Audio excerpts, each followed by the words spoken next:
I'm at the Singapore Sports Institute. And today, I'll be facing the heat, literally. This chamber is normally used by athletes for acclimatization training. But currently, it's being turned into my personal hell on earth. So right now, we have set it at 40 degrees Celsius and 76% relative humidity. Wow. Just hearing you say that makes me sweat. It sounds terrible. No, I'm sure you're going to go in and enjoy it. Really enjoy it? Why am I putting myself through this? Because if global warming trends continue, these are the weather conditions we could experience here in Singapore as early as 2045.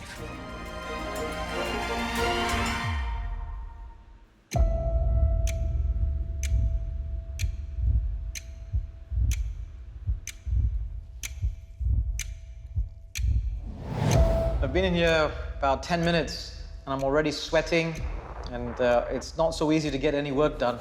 Can't even type properly.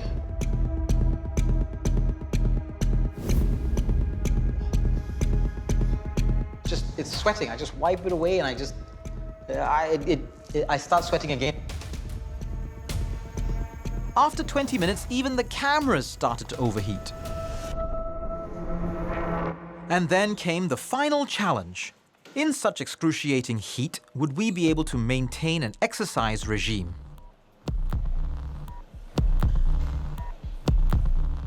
I've never cycled under these kinds of conditions. It's unbearable.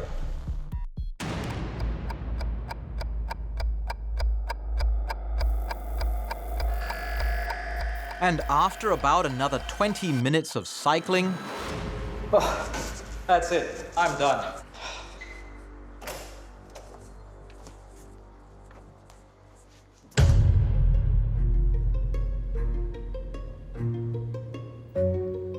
I can't imagine that Singapore could be like that one day. What will happen to our home? The irony is the electricity for the air conditioning, cooling me down as I recover, is our second largest source of carbon emissions. If the very act of powering our lives comes at the price of accelerating global warming, how are we going to get out of this carbon conundrum?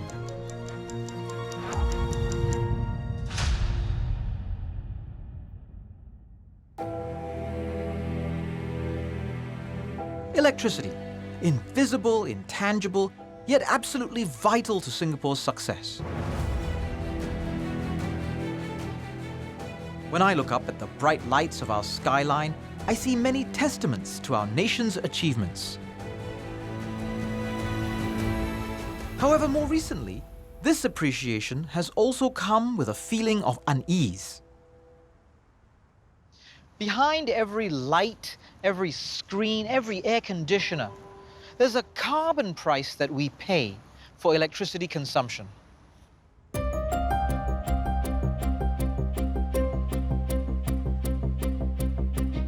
Every year, on average, each person in Tokyo emits about 2.1 tons of carbon dioxide equivalent. In Beijing, it's almost 4.6 tons a year. In Hong Kong, it's over 5.6 tons. But each person in Singapore is responsible for 8.35 tons. Of about 40% of Singapore's carbon emissions comes from power generation. And the problem is our appetite for power is going up by about 2 to 3% a year. And this emerging industry is one reason for that increase.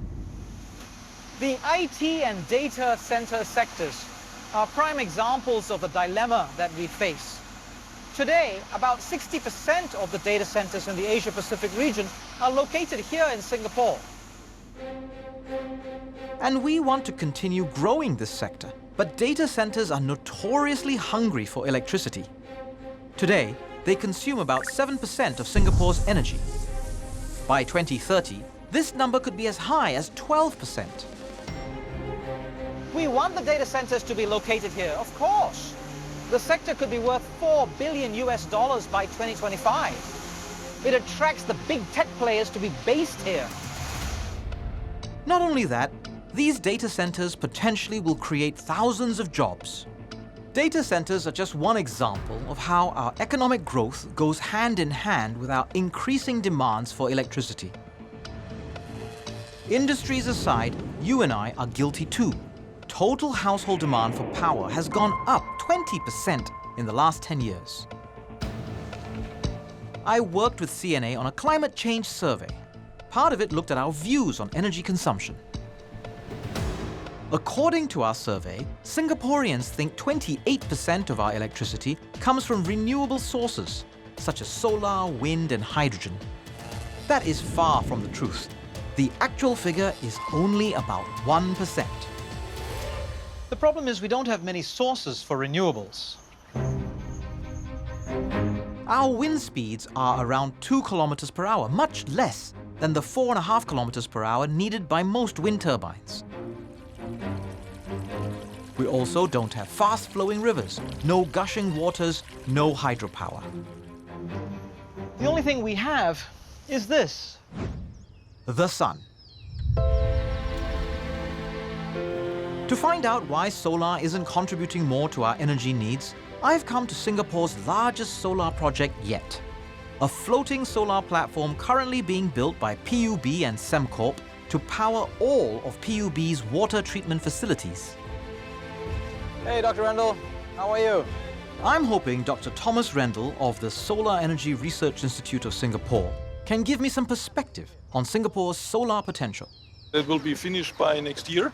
It generates the equivalent electricity for 16,000 HDB flats.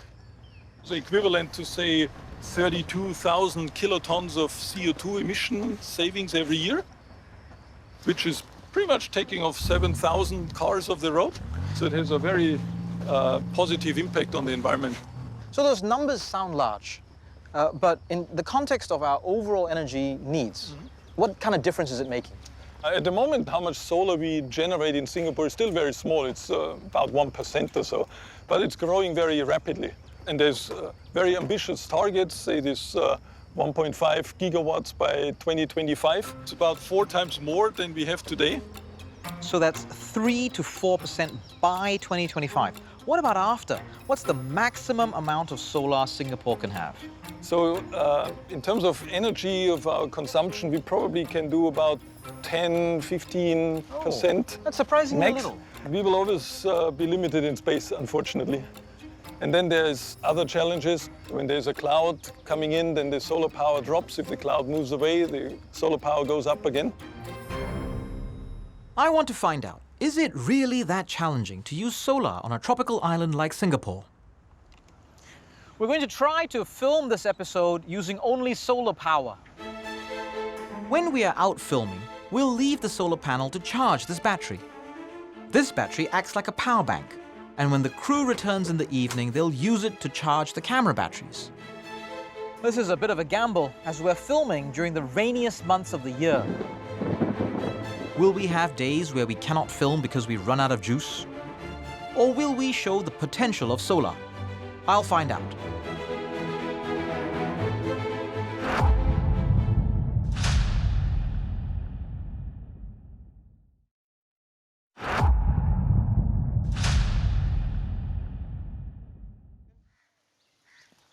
Solar power is Singapore's most viable renewable energy option, though clearly not enough to power the whole nation. But it's not the first time that we find nature inadequate. If we had used technology to overcome our lack of natural water sources, perhaps alternative low-carbon technologies can be our solution to this power conundrum. My quest to find energy alternatives has taken me to Semakau. While we normally associate the island with our waste landfill, there's something else here that interests me.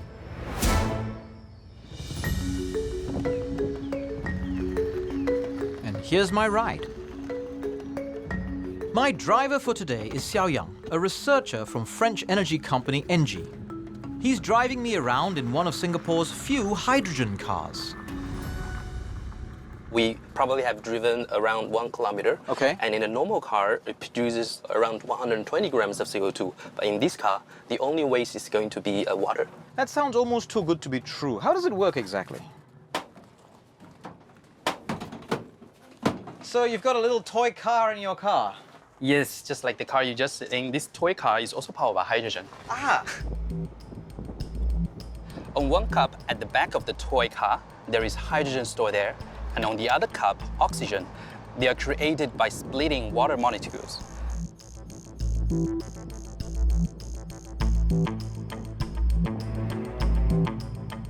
So I saw that the toy car still had batteries. Well, actually, to produce hydrogen, you would need energy. If you use fossil fuels to generate this energy, then it may not be carbon-free. If you use renewable energy, like over there, you will see some solar panels to generate hydrogen, then the whole process will be carbon-free. Hydrogen is essentially an energy carrier that allows us to import clean energy from elsewhere. So how long is it going to take before we see this as a mainstream technology? We certainly expect the market to grow as much as 10 times by the year 2050. 2050, because to adopt hydrogen technology, we need an extensive infrastructure to supply hydrogen to where we need it, which we don't yet have. I'm back to square one. There's one final option that I'm going to explore. It's been around for 60 years and already used globally. An option that accounts for 5% of electricity generated in China, 26% in South Korea, 20% in the US, and 75% in France. But in our survey, only 17% of Singaporeans think Singapore should invest in this form of energy here. I'm talking about nuclear. Ready to blow my mind about nuclear is Dr. Victor Nyan from the Energy Studies Institute. Nuclear energy is primarily fueled by uranium-235. Right. So assuming this is an atom of uranium-235. So I've got an extra ping pong ball here. This can be our single neutron, okay? Goes in there. Once the uranium-235 receives the neutron, it then becomes unstable and split.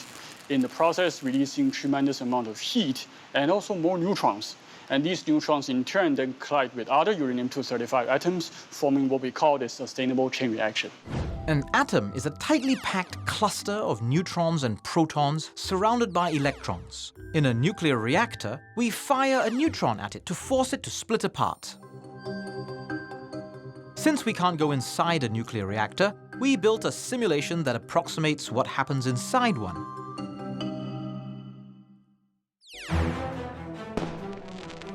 As my make-believe neutron hits the atom, it makes the subatomic particles break loose of their bonds.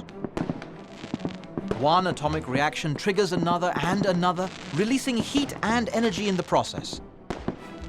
And this chain reaction keeps going until the nuclear fuel is spent.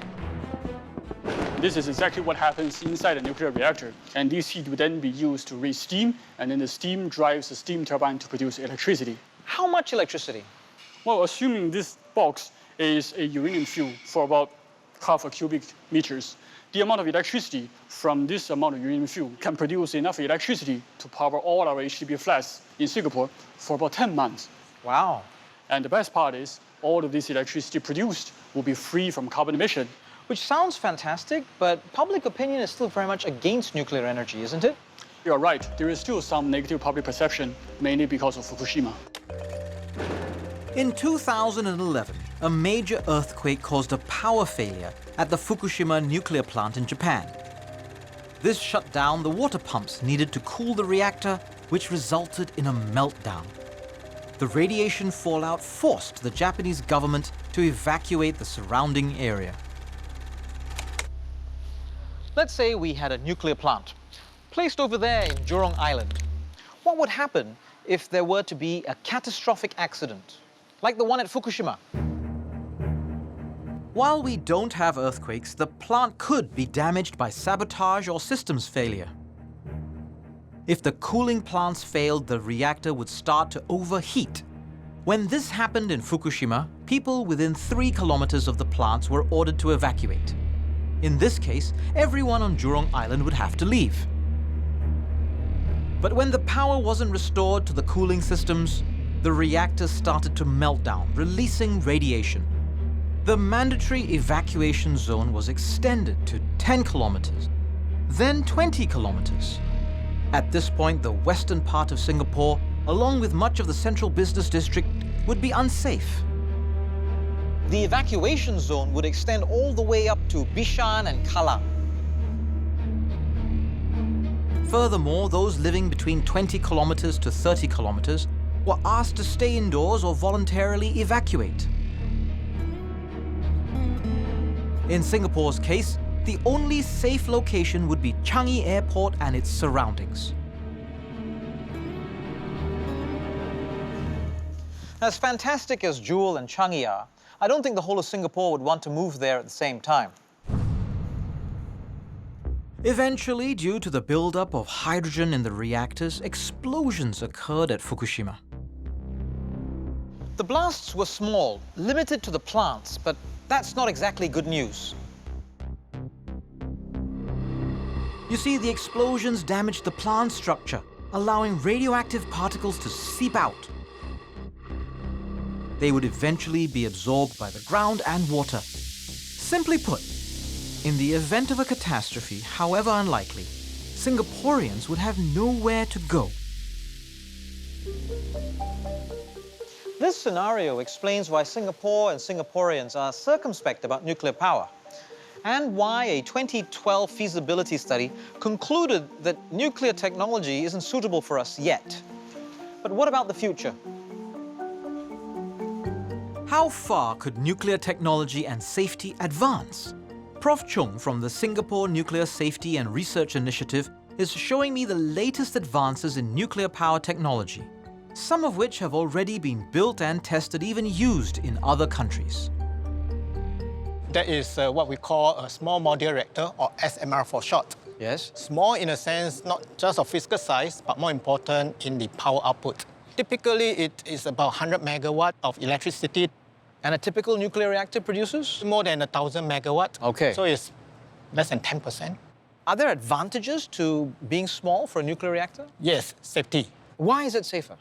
Any nuclear reactor will still generate a lot of heat. Okay. And this heat has to be removed by forced cooling system. And if this forced cooling system fails for any reason, the core will heat up, and that will result in an eventual meltdown, just like in Fukushima. A small modular reactor has a lot less of this heat that need to be transferred away. It sounds like this SMR won't melt down. There is still a slight risk, a very, very small risk, but there are technologies that is actually coming up that may actually bring this to really almost zero. Such as? For example, there is the type of a reactor called the pebble bed, high-temperature gas-cooled reactors. Pebble bed? What's that about? This. What's that? This is a pebble. This is the fuel. You're just carrying some uranium around with you? No. This is a mop-up of the pebble fuel. It is made of graphite with uranium particles scattered inside it, and each of these particles is encased by a triso coating. The coatings are designed such that it will prevent any radioactive contaminant from leaving it so long as the temperature is kept below 1,600 degrees Celsius. And graphite, it dissipates heat very well. It can never get anywhere close to 1,600 degrees. And the heat is what comes out to create the power that we need? Correct. So in this reactor, you can see that it is filled with hundreds of thousands of such pebbles. And the helium is flowing through and picking up heat along the way. When heated, the helium gas expands, creating the pressure and propulsion needed to spin a turbine, thereby generating electricity. So that sounds kind of promising, but low risk doesn't mean no risk. With the research into the technology, we are getting closer and closer to zero risk. But not yet? Not yet. So we've explored solar, hydrogen, even considered something like nuclear. But while it's good to know that we are investing in clean energy options, I'm still concerned. You see, climate change is urgent, and we can't wait around hoping that technology will eventually save us. We need action now. So perhaps we need to turn our attention from supply to demand. I think it's time to evaluate our electricity consumption. I'm starting with households. But with 5.7 million people in Singapore, where do I begin?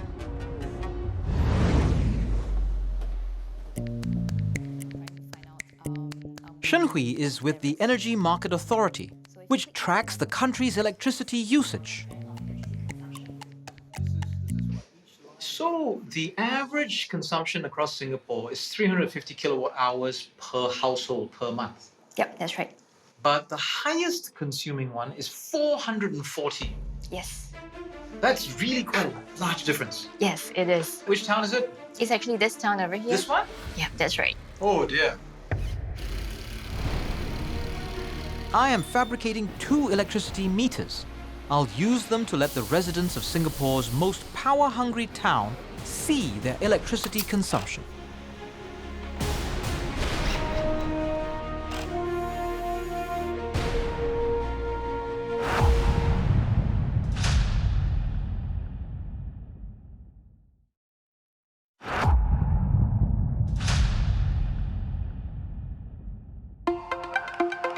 When we talk about climate change, it is important to see how everything is connected.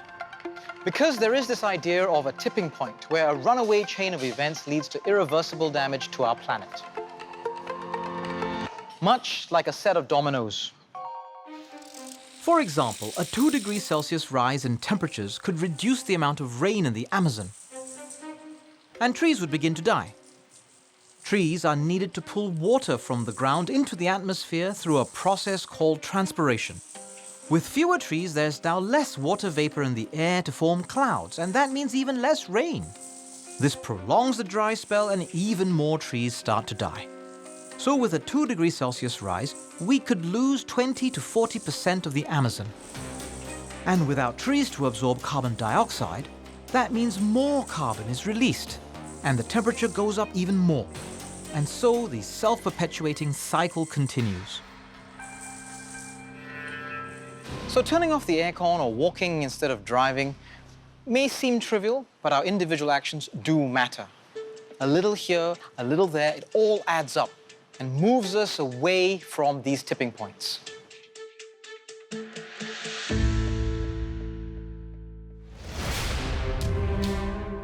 And that is why a week ago I went to the Energy Markets Authority to find out which particular HDB town's households consume the most electricity. I built 2 giant electricity meters to show the residents of this town their electricity consumption. After a week of construction, they are ready. Which town, you might ask? It's Pasir Ris. Pasir Ris has 30,000 HDB flats and is home to about 100,000 residents. An average Pasir Ris HDB flat consumes almost a quarter more energy than the average flat elsewhere in Singapore. Granted, the flats in Pasir Ris tend to be larger and the average household size bigger. That could account for why they use more electricity. Even so, I am curious to know what the residents in Pasir Ris think about their electricity habits.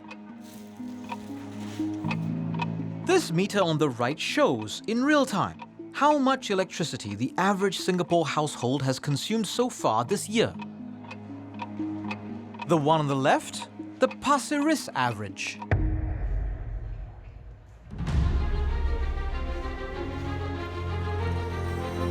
So are you surprised by this information? I'm very surprised. Anybody willing to confess that sometimes you waste electricity? Yeah, like my light. Sometimes I forget, it's like it's very easy to work on. Is the problem one of comfort and convenience? I definitely think that's the case. Yeah, it's always nice to be under the aircon. Almost everybody I spoke to today agreed that sometimes it was difficult to do the right thing because it was inconvenient or it was uncomfortable.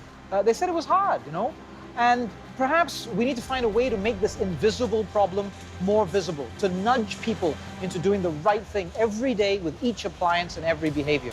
This is going to take some work.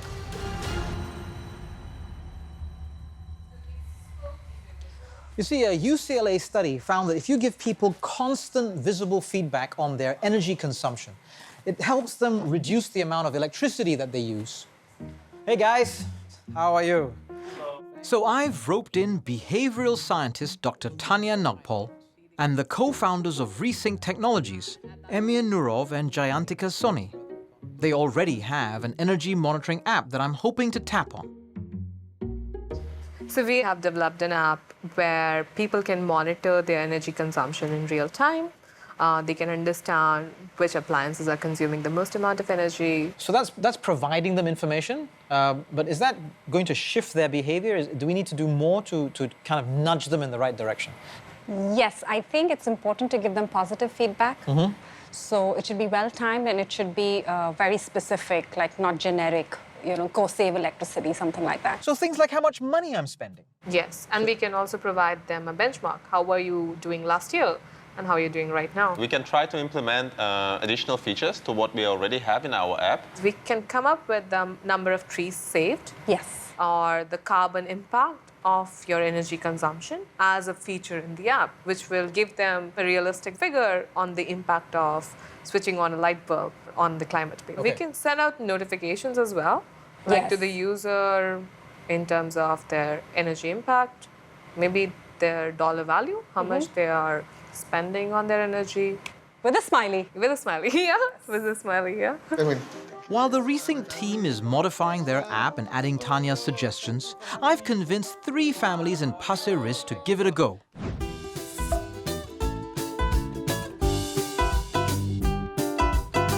Who uses the most electricity? Karenza? No, not me. Do you all agree as well? Is it her? Mine is because of the aircon. The aircon? Because I switch on the aircon almost every night. Okay. Yeah. But The next is the computer. Yeah, he plays computer. His computer is on perpetually, 24/7. So this is the computer that never sleeps? Yeah, basically, yeah. How about you turn your computer off at night when you go to sleep, and then with the app, see whether it makes a difference to your electricity consumption. Can? Okay, sounds good.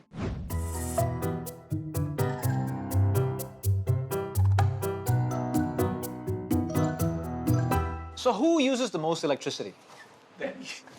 Why? Why are you the chief culprit here? Basically, he uses the aircon because he works from home. He is the one who encourages the use of aircon. I'm the one who sits there innocent. But do you actually turn the aircon on at all, yourself? Yes, he does. Only to get my little brother to stop complaining. Okay, wait. Among the bedrooms, which is the bedroom that uses the most electricity? Definitely ours. Okay, can we have a look? Yes. Okay, sure. So this is his bed. This is my bed. All right, have a seat. I've got something cool to show you guys. So this is an infrared camera. Okay? I know that already. Oh, do you?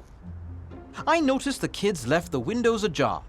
I want to show them how this overworks their air conditioner.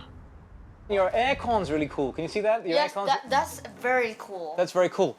But the outside is kind of warm. So if you leave the windows open like this, the cold air will seep out. The air conditioner has to work a lot harder to keep the room cool if you don't close the windows. Yeah. Okay, so shall we close the windows? Yeah.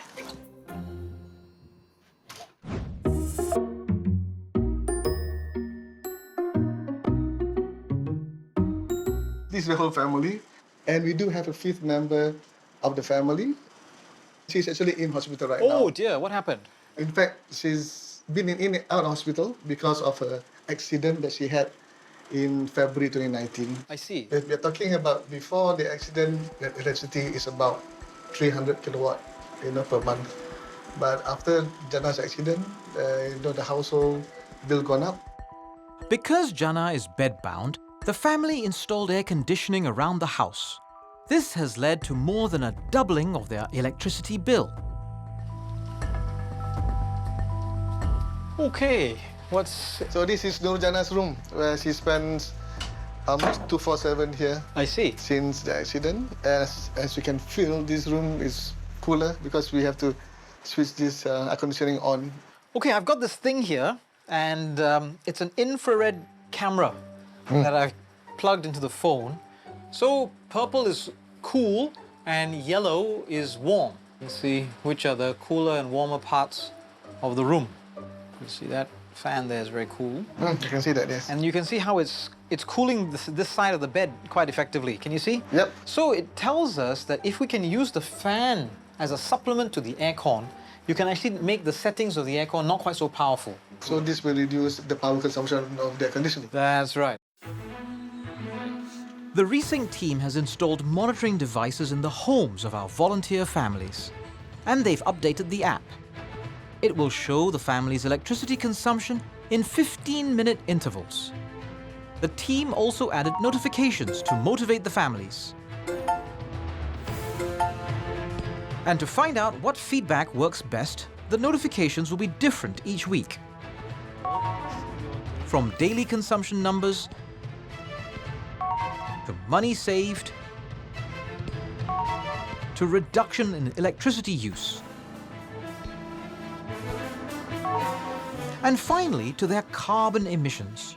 And in a month, we'll check in with them to see how they fared. What's interesting, speaking to the families, is that they all know that air conditioning is the biggest electricity sink. And if you look across at the block, you can see an air conditioning unit installed in every home. Singapore has the highest number of air conditioners per capita in Southeast Asia, evident from the number of discarded air conditioners that you can see here. About 75% of our homes have air conditioning installed. About 40% of our electricity used in our offices and homes goes to air conditioning. And aircon installations are expected to rise by 73% between 2010 and 2030.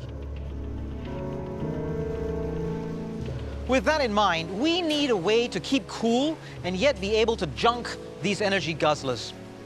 We need to dig deep to solve this cooling conundrum. Well, deep beneath Marina Bay Sands in this case. This is a part of Marina Bay Sands you don't know about. Come and have a look. At the end of this rather dingy tunnel is a door that most wouldn't notice. Hi, hello. I must say it's very cleverly hidden. This is the Singapore District Cooling Facility. It's very noisy. Goodness. Wow. What is this?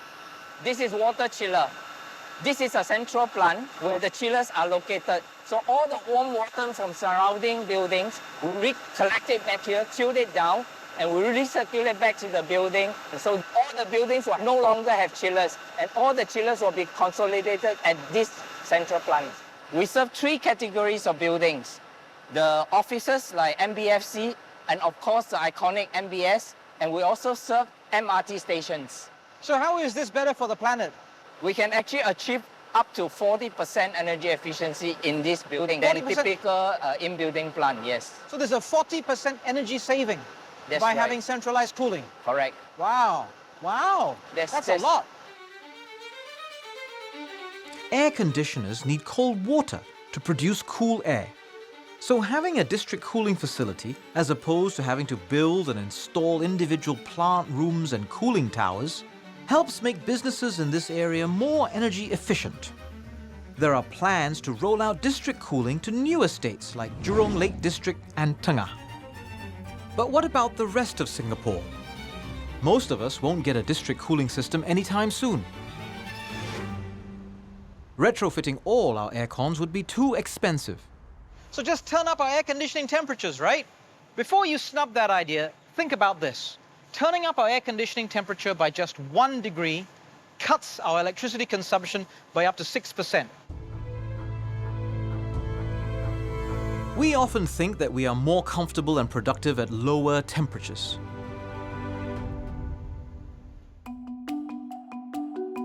But do we really need our rooms this cold?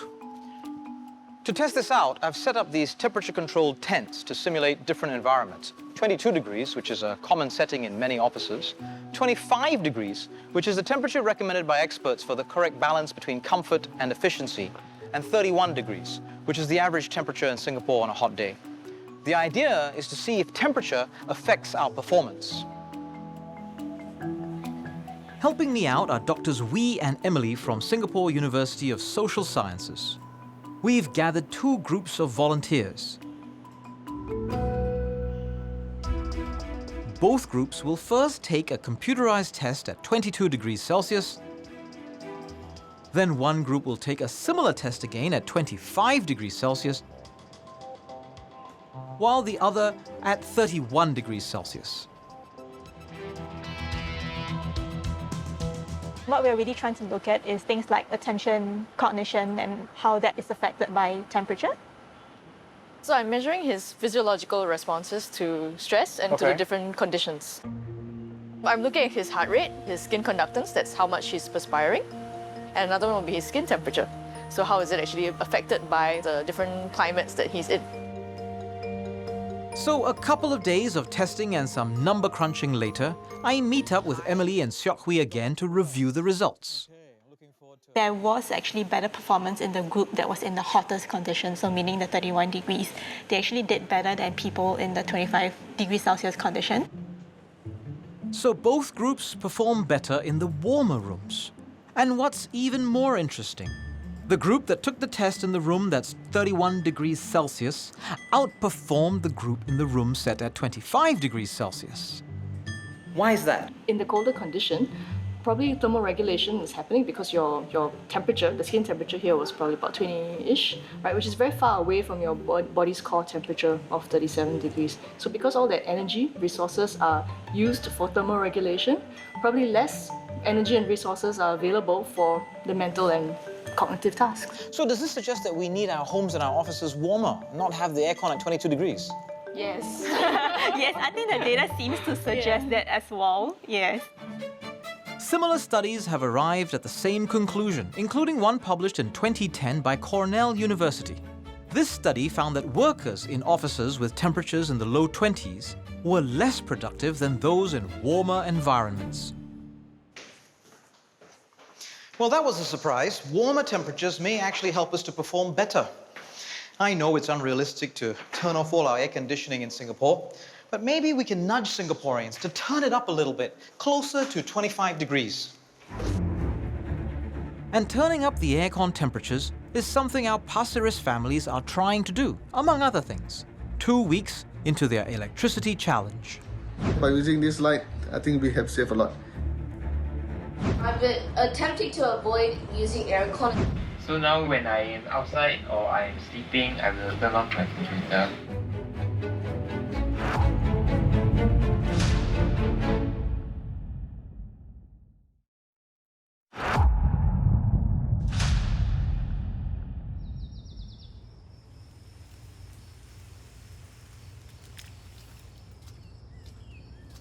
It's a hot, wet, muddy afternoon. I can't think of a better place to be than Pasir Ris Mangrove Park. Hey guys. Hello. What are you all up to? We're just finishing our carbon stock assessment in the mangrove. Excellent. As I learn more about clean energy alternatives in Singapore, I've come to realize our options are limited. But perhaps we can approach the problem another way, by removing and capturing the carbon we emit. So Dan, how does the mangrove trap carbon in the soil? So like all plants, they take up carbon dioxide by photosynthesis. That gets stored in all the leaves and all the roots. And then when they die, they all accumulate on the surface of the soil. And normally in a regular forest, all of these leaves and roots get broken down by bacteria, fungi and things. But that doesn't happen in mangroves because the soils are waterlogged. Instead of being broken down, they just get stored and accumulate over thousands of years until we have this kind of superstore of soil carbon. And since the carbon stays in the ground instead of being released into the atmosphere, it does not contribute to global warming. So what does this machine do? It helps us to understand how much carbon is being absorbed by ecosystems such as mangroves, and we can then use that in our calculations of, for example, offsetting our climate change emissions. How much carbon dioxide is in our mangroves? So at the current time, it's about 1.6 million tons of carbon dioxide stored in our mangroves. So that is about equivalent to the annual emissions of 621,000 people. We've lost about 90% of our mangroves in Singapore, but even that remaining percentage is still able to perform this great function. Of course, there's no limit to all nature-based solutions, including mangroves, but mangroves can be one type of solution within a larger kind of toolbox.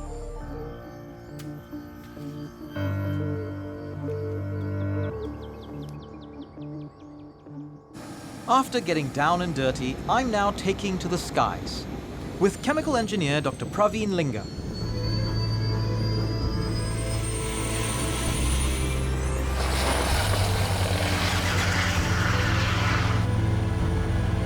From up here, we can really take in one of our most important assets.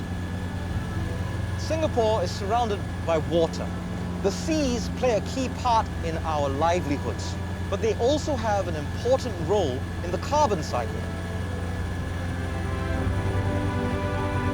Almost 25% of the CO2 we produce now gets absorbed by the oceans and seas.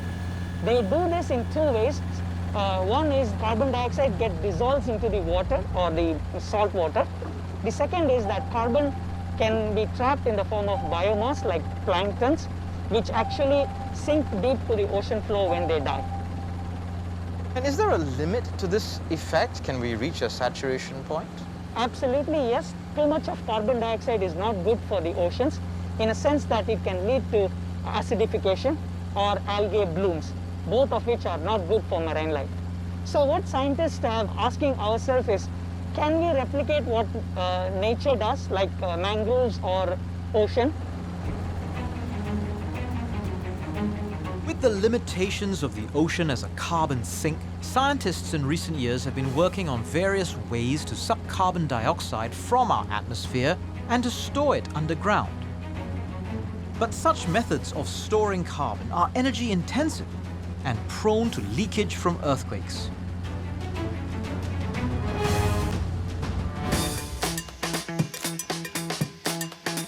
Can you turn that knob?